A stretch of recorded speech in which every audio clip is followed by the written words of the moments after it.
Want to install Windows on your PC? The easiest way is by creating a bootable USB. In this video, I'll show you how to do it quickly and easily. Before we start, here's what you'll need. 1. A USB drive, at least 8 GB. 2. A Windows ISO file, download from Microsoft's website. 3. A tool called Rufus, free software. Open your Google Chrome and type Rufus in search bar and download Rufus from its official website. Here you get 4 versions. 1. Windows x64.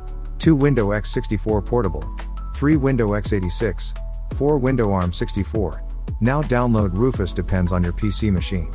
After download, install it and run the Rufus. Next, plug in your USB drive and open Rufus. 1. Select your USB device. 2. Click select and choose your Windows ISO file.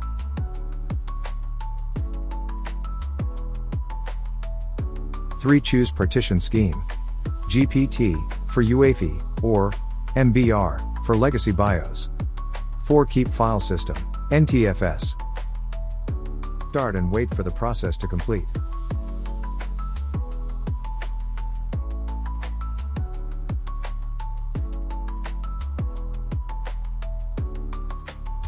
This process takes up to 15 to 20 minutes.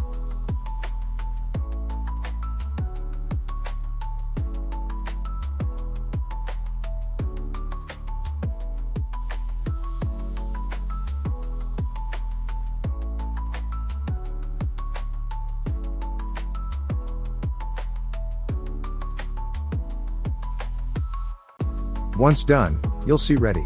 Your bootable USB is now created. Now, restart your PC, press F2, F12, Dell, or ESC, depending on your motherboard, to enter the boot menu, and select your USB drive to start Windows installation.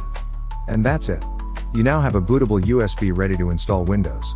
If this video helped you, like, subscribe, and drop a comment below.